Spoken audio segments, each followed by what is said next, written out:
मेरा नमस्कार।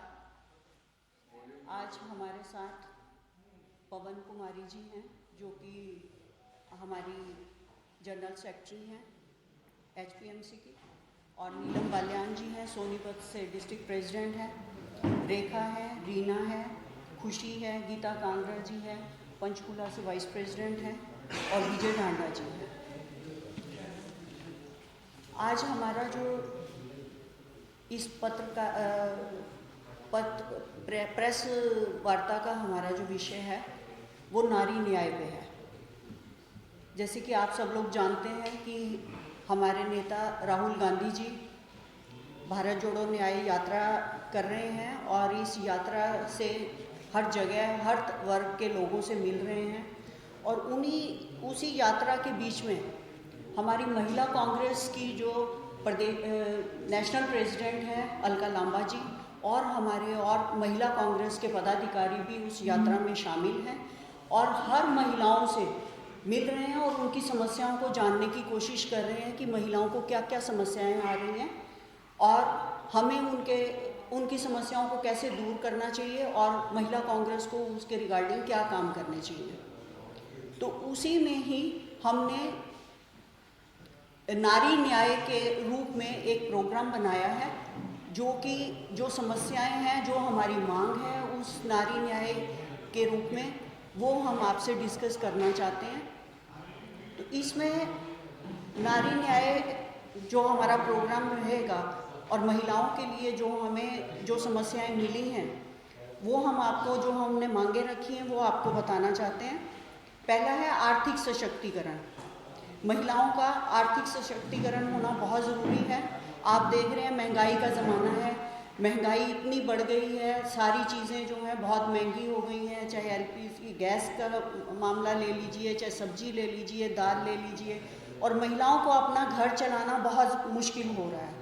तो इसके लिए हमारी जो डिमांड है वो ये है कि इस महंगाई को नियंत्रित किया जाए और सब्सिडी प्रदान की जाए, जो पर्याप्त चीज़ें हैं उन पे सब्सिडी प्रदान की जाए। दूसरा है समान काम के लिए समान वेतन। 2002 की विश्व असमानता रिपोर्ट में जो भारत है, पुरुषों का श्रम आय जो है 82% है और महिलाओं का 18% है। चाहे इसमें कृषि में काम करने वाली भी महिलाएं हैं, उनको भी कम वेतन मिलता है, या दूसरे भी काम करने वाली महिलाएं हैं उनको पुरुषों के हिसाब से कम वेतन दिया जाता है। तो इससे सरकार से हम मांग करते हैं कि ये सुनिश्चित किया जाए और इस असमानता को जल्दी से जल्दी ख़त्म किया जाए। फिर है सामाजिक सशक्तिकरण। महिलाओं का सामाजिक सशक्तिकरण होना चाहिए। इसमें सबसे पहले है स्वास्थ्य संबंधी ज़रूरतें। जो हम कांग्रेस की जब शासनकाल था उसमें बहुत सारे प्राथमिक स्वास्थ्य केंद्र खोले गए, और आज की जो हालात हैं उनमें से बहुत सारे स्वास्थ्य केंद्र ख़त्म हो गए हैं, बंद कर दिए गए हैं, और बाकी जो स्वास्थ्य केंद्र हैं उनमें डॉक्टरों की सुविधा और बाकी सुविधाएं जो हैं नहीं मिल पा रही हैं, और प्रसव केंद्र जो हैं वो बहुत दूर हैं, और उसकी वजह से जो कैजुअलिटी हैं वो बहुत ज़्यादा बढ़ रही है। महिलाओं को बहुत दूर जाना पड़ता है, उनका जब इमरजेंसी का टाइम होता है तो वो दूरी जब तय करनी होती है, कई महिलाएं उस दूरी को तय नहीं कर पाती और उनकी डेथ हो जाती है। तो हम डिमांड करते हैं कि हर 5 किलोमीटर के ऊपर स्वास्थ्य केंद्र जरूर महिलाओं के लिए होना चाहिए। फिर है शिक्षा का।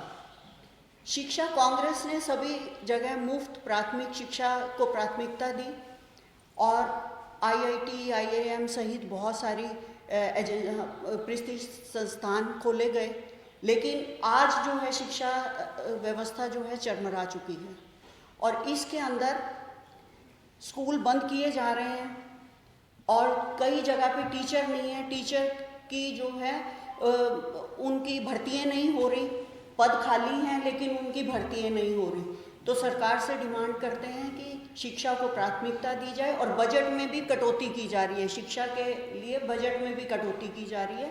तो हम डिमांड करते हैं कि भी प्राथमिकता दी जाए शिक्षा को, और जिस तरह से कि इनका नारा है बेटी पढ़ाओ का, तो उसको सार्थक किया जाए। फिर है स्वास्थ्य और शौचालय संबंधी समस्याएं। महिलाओं के जो नीची जाति की बस्तियां हैं और हैं उनमें शौचालय की नई व्यवस्था की गई। सरकार तो बहुत अपने वायदे करती है कि हमने इतने शौचालय लगा दिए कर दिए और इस तरह से बहुत ज़्यादा व्यवस्थित कर दिया है, लेकिन वो सिर्फ कागज़ों पर है और जो भी किया है उसकी मेंटेनेंस नहीं है। आप भी देख सकते हैं, यहाँ से हम बाहर जाते हैं जब चंडीगढ़ पंचकुला की तरफ जाते हैं, जो शौचालय हैं ना उनके दरवाजे हैं ना उन पे पॉट हैं, सब कुछ उखाड़ दिए गए हैं। तो ये सरकार का कर्तव्य बनता है कि उनको व्यवस्थित भी करना, उनकी देखभाल भी करना, तभी वो चीज़ जो है सार्थक होगी। तो इसके लिए हम सरकार से डिमांड करते हैं कि 5 किलोमीटर की दूरी पर महिलाओं के लिए मुफ्त सार्वजनिक शौचालय होने चाहिए। फिर है राजनीतिक सशक्तिकरण। राजनीतिक सशक्तिकरण में कांग्रेस ने पंचायती स्तर पर महिलाओं के लिए आरक्षण प्रदान किया और पंचायती राज अधिनियम लाया गया, जिसमें जमीनी स्तर पर लाखों की तादाद में महिलाएं जो हैं अपनी भागीदारी पंचायती राज में दे रही थी। और अब जो अधिनियम आया है, लागू नहीं हुआ अभी, अधिनियम बन गया है आरक्षण का, लेकिन वो एक जुमला ही साबित हुआ। महिलाओं के लिए आरक्षण 33% आरक्षण की को कानून तो बना दिया गया, लेकिन उसमें ऐसे क्लॉज लगा दिए गए जिसमें कि महिलाओं को उसका कोई फ़ायदा नहीं मिल सकता। तो हम कहना चाहते हैं कि जल्द से जल्द उसको लागू किया जाए और ये लोकसभा के जो चुनाव हैं उसमें महिलाओं का प्रतिनिधित्व उसी तरह से 33% मिलना चाहिए। क्योंकि आप देखिए कि इस सरकार को, बीजेपी सरकार को महिलाओं का वोट तो चाहिए, लेकिन महिलाओं का प्रतिनिधित्व नहीं चाहिए। तो ये एक जो दोगली नीति है, इसको ख़त्म किया जाए और इसको जल्दी से जल्दी लागू किया जाए, और ये हमारी मांग रहेगी। फिर है हिंसा के खिलाफ संरक्षण और न्याय की आवश्यकता। महिलाएं आए दिन आप देख रहे हो, महिला उत्पीड़न के मामले हर दिन बढ़ते जा रहे हैं। हर दिन महिलाएं जो हैं, ज़्यादातर जो आप देखते हैं कि बीजेपी के नेताओं से ही उत्पीड़ित हो रही हैं और उनको संरक्षण मिल रहा है, उनके ऊपर कोई कार्रवाई नहीं हो रही।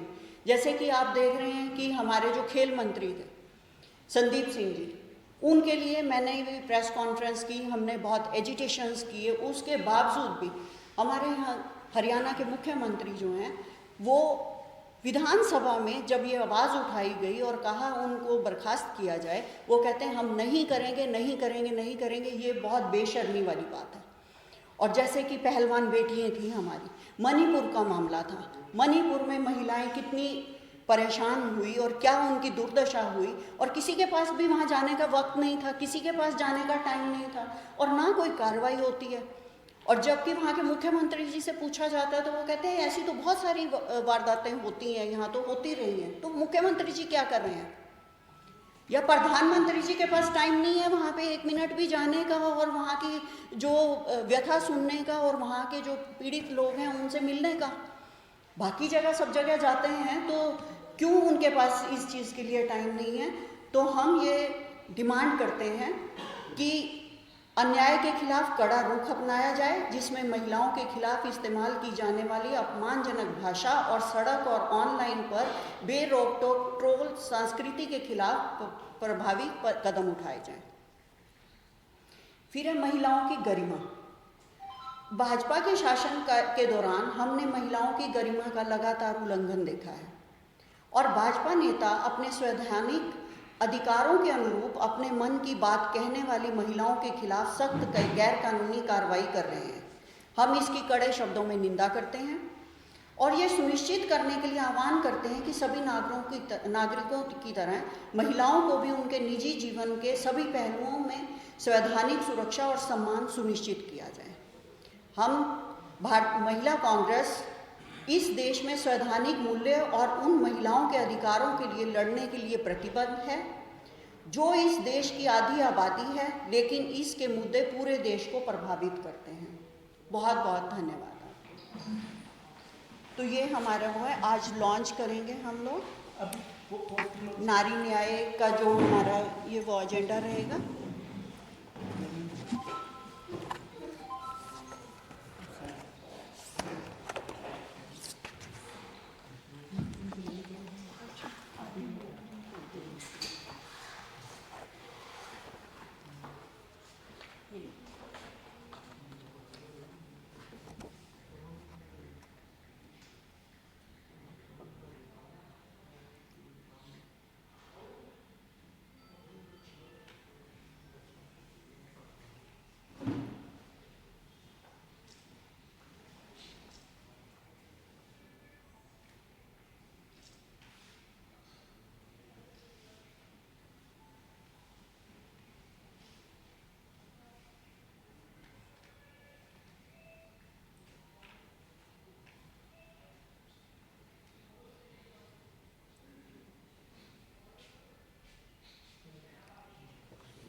क्या रहेगा, कैसे ये काम करेगा, किस तरीके से फीडबैक देंगे, रिपोर्ट कैसे तैयार होगी?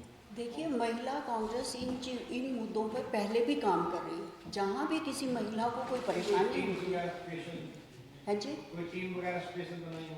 टीम हमारे जो महिला कांग्रेस के संगठन है, हर डिस्ट्रिक्ट में संगठन है, हर ब्लॉक लेवल पे संगठन है।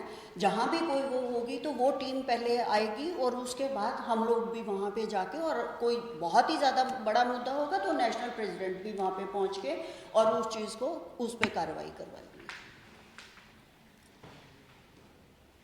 कोई मैम कब तक चलेगा ये, कोई ऐसा टारगेट कि जब तक महिला कांग्रेस है तब तक चलेगा जी, क्योंकि ये महिला कांग्रेस जो है प्रतिबद्ध है कि महिलाओं के सुरक्षा के लिए, महिलाओं के अधिकारों के लिए वो हमेशा लड़ती रहेगी। न्याय की लड़ाई न्याय मिलने तक चलेगी। तो नारी शक्ति विधेयक को इसी चुनाव से लागू किया जाए? हाँ जी, ये जो सेंट्रल गवर्नमेंट ने विधेयक पारित किया है उसको लागू इसी चुनाव से लागू करने की मांग यही है हमारी, लोकसभा के चुनाव से पहले इसको लागू किया जाए। जब लंबे टाइम से जब ये कांग्रेस ही लेके आई थी और लंबे टाइम तक ये विधेयक राज्यसभा में रखा रहा था, वर्तमान सरकार ने पास कर दिया, आपकी सत्ता आई, आप लागू कर लेना, लेकिन आपको कोटा इन कोटा भी चाहिए। देखिए, और मैं कहीं ना कहीं सरकार कोटा इन कोटा विमेन नारी जो बिल आया था उसमें समर्थन नहीं कर रही। नहीं, हमारी सरकार कांग्रेस पार्टी हमेशा से समर्थन करती रही है। उन्होंने ही ये जो बिल था लोकसभा में रखा था, लेकिन उस समय ये बीजेपी के ही लीडर थे जो कि इसको नहीं पास होने दे रहे थे और हमारी उस समय मेजॉरिटी नहीं थी, तो हम पास नहीं कर पा रहे थे, तो यही वजह थी। और अब आपने देखा है कि भाई उन्होंने इसको अपोज तो नहीं किया ना, साथ थे वो। तो जब सारा पास हो गया, अगर इनकी नीयत होती इसको करने के लिए, वो तो सिर्फ महिला वोटर्स को लुभाने का काम किया कि ये अब चुनाव आ रहे हैं, लोकसभा के चुनाव आ रहे हैं और उसके बाद हरियाणा के भी विधानसभा के चुनाव हैं, तो उसका फ़ायदा उठाने के लिए, सिर्फ महिलाओं को लुभाने के लिए ये काम किया गया है।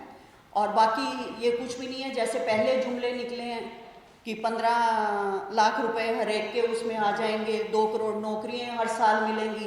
10 साल हो गए हैं, 20 करोड़ नौकरियां तो नहीं मिली, फिर हरियाणा नंबर 1 क्यों है बेरोजगारी में? तो उसी तरह ये भी जुमला साबित हुआ कि सिर्फ इनको वोट चाहिए महिलाओं की, ना कि उनका प्रतिनिधित्व चाहिए। तो ये बेटी बचाओ बेटी पढ़ाओ का भी जो नारा है वो भी ये सार्थक नहीं करते। उज्ज्वला गैस योजना का नारा है वो भी बिल्कुल आप लोग सब समझते हो, इनके जो नारे और जुमले हैं, तो ये जुमला पार्टी है, तो इनके ये जुमले ही हैं।